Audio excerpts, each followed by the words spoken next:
آج کی اس بابرکت نشریات کا آغاز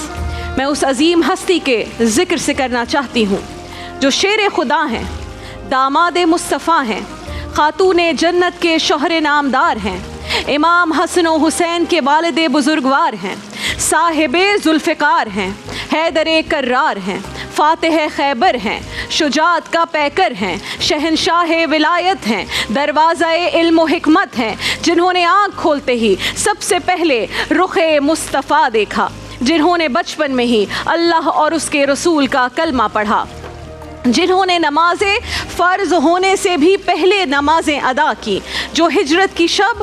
تلواروں تلے سو گیا، جنہیں پیغمبر خدا نے دنیا و آخرت میں اپنا بھائی کہا، جنہیں مالک کائنات نے رسول کائنات کا داماد چنا، جن کی اولاد کو رسول اللہ نے اپنی اولاد کہا، جنہیں میدان جنگ میں کوئی ہرا نہ سکا، جن کے علم و حکمت کا کوئی ٹھکانہ نہ تھا، جس کی تلوار ذوالفقار کافروں پر قہر خداوندی بن کر ٹوٹتی تھی، تو مشرق و مغرب سے یہ صدائیں بلند ہوتی تھی کہ اس جیسا کوئی جوان نہیں اور ذوالفقار جیسی کوئی تلوار نہیں، جن کا ذکر عبادت، جن کو دیکھنا عبادت، جن کے ساتھ ساتھ چلے حق، جن کی شجاعت کی گواہی دے خیبر و خندق، جن کی پاکی کے گواہ خود رسول خدا، جن کی فضیلت پر ہوتا ہو آیات کا نزول، جو ہیں داماد رسول اور فخر بطول، شیر خدا علی المرتضیٰ، جنہیں ہم آج خراج عقیدت پیش کر رہے ہیں، جن کی زندگی ہی نہیں بلکہ شہادت بھی مسلمانوں کو جینے کا طریقہ سکھاتی ہے۔ 19 رمضان 40 ہجری کا وہ منظر ذرا ذہن میں لائیں۔ آپ امیر المومنین ہیں، وقت کے سب سے طاقتور انسان ہیں، ریاست کے سربراہ ہیں،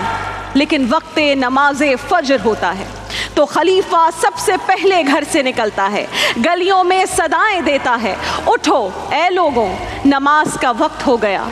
نہ کرسی کا گھمنڈ ہے، نہ طاقت پر ناز ہے۔ جیسے ہی حضرت علی کرم اللہ وجہ الکریم کوفہ کی جامع مسجد پہنچتے ہیں، سجدے میں سر رکھتے ہیں، تو ابن ملجم بدبخت زہر آلود تلوار سے آپ کے سر پر وار کرتا ہے۔ آپ شدید زخمی ہو جاتے ہیں، آپ کی داڑھی مبارک خون سے تر ہو جاتی ہے۔ آپ کی صاحبزادی بی بی زینب دوڑتی ہوئی آتی ہیں، صدا لگاتی ہیں، ہائے میرے بابا،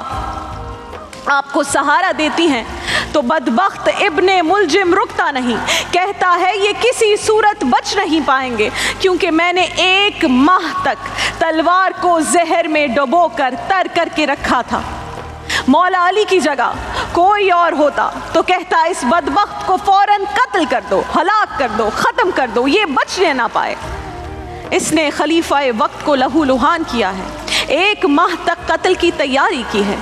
اس کے ساتھ حسن سلوک کا آخر کیا سوال؟ لیکن شان علی، ظرف علی دیکھیے کہ اپنے بچوں امام حسن و حسین کو حکم دیتے ہیں، اس پر کوئی تشدد نہ کرنا، یہ ہمارا مہمان ہے، اسے اچھا کھانا کھلاؤ، اسے نرم بستر دو، اگر میں بچ گیا تو خود اس کا فیصلہ کروں گا، اگر میں شہید ہو گیا تو میرے بعد تمہیں اجازت ہے کہ اسے معاف کر دو یا قتل کر دو، لیکن دیکھو عدل کا تقاضا یہ ہے کہ اسے 1 وار میں قتل کرنا، کیونکہ اس نے مجھ پر بھی صرف 1 وار کیا ہے، اور اس کی ناک، اس کے کان، ہاتھ پاؤں ہرگز نہ کاٹنا۔ اللہ اکبر! حالت نزاع میں بھی عدل کی اتنی فکر اور قاتل کا اتنا احساس، اتنے ظرف کا مظاہرہ مولا علی جیسی ہستی ہی کر سکتی ہے۔ قاتلانہ حملے کے 2 دن بعد آج کا دن 21 رمضان المبارک کو آپ کی شہادت ہو گئی۔ امام حسن و حسین نے اپنے بابا کو قبر میں اتارا۔ اگلے روز مولا علی کے فرزند اکبر امام حسن نے جامع مسجد کوفہ میں جو پہلا خطبہ دیا اور صرف 2 جملوں میں جس طرح شان علی کو بیان کیا، وہ مولا علی کا فرزند ہی کر سکتا ہے۔ فرمایا اے لوگوں، کل تم میں سے ایک ایسا شخص رخصت ہو گیا ہے علم میں جس کی برابری نہ اس کی زندگی میں کوئی کر سکا، نہ آئندہ کر پائے گا۔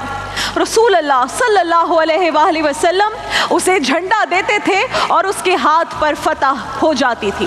اس نے سونا چاندی کچھ نہیں چھوڑا۔ غور کیجئے گا ناظرین کہتے ہیں اس نے سونا چاندی کچھ نہیں چھوڑا، اپنے روزینے میں سے پیٹ کاٹ کاٹ کر 700 درہم گھر کے لیے جمع کیے تھے، بس یہی ان کا کل اثاثہ ہے۔ اللہ اکبر۔ آج کسی کو حکومت اور اقتدار ملنے کی دیر ہے، چند ماہ میں، چند ہفتوں میں دولت کا اتنا ڈھیر جمع کر لیتے ہیں کہ اس کی آئندہ آنے والی نسلیں بھی کھاتی رہیں تو کم نہ ہو، اور آپ امیر المومنین سیدنا علی کرم اللہ وجہ الکریم اس طرح دنیا سے رخصت ہوئے کہ گھر میں صرف 700 درہم موجود ہیں۔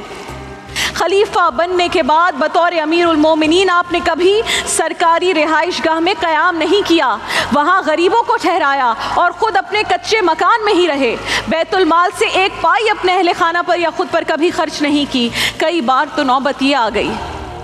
کہ اناج خریدنے کے لیے آپ کو اپنی تلوار اور زرہ تک فروخت کرنی پڑ گئی۔ چشم فلک نے وہ نظارہ بھی دیکھا کہ مسلمانوں کا خلیفہ جو کی روٹی پانی میں ڈبو کر کھاتا تھا، اور روٹی اتنی باسی اور سوکھی کہ ہاتھ سے ٹوٹتی نہیں تھی، اپنے گھٹنے پر رکھ کر اس کے 2 ٹکڑے کیا کرتے تھے۔ اور جب کسی نے حیرت سے پوچھا کہ یا امیر المومنین آپ روٹی کے خشک ٹکڑے کھا رہے ہیں، تو فرمایا رسول اللہ تو اس سے بھی زیادہ سوکھی روٹی کھایا کرتے تھے۔ اللہ اکبر۔ مولا علی نے زندگی بھر رسول اللہ کی سنتوں کی پیروی کی۔ اللہ تعالی ہمیں بھی نبی کی سنتوں اور مولا علی کے نقش قدم پر چلنے کی توفیق عطا فرمائے، آمین ثم آمین۔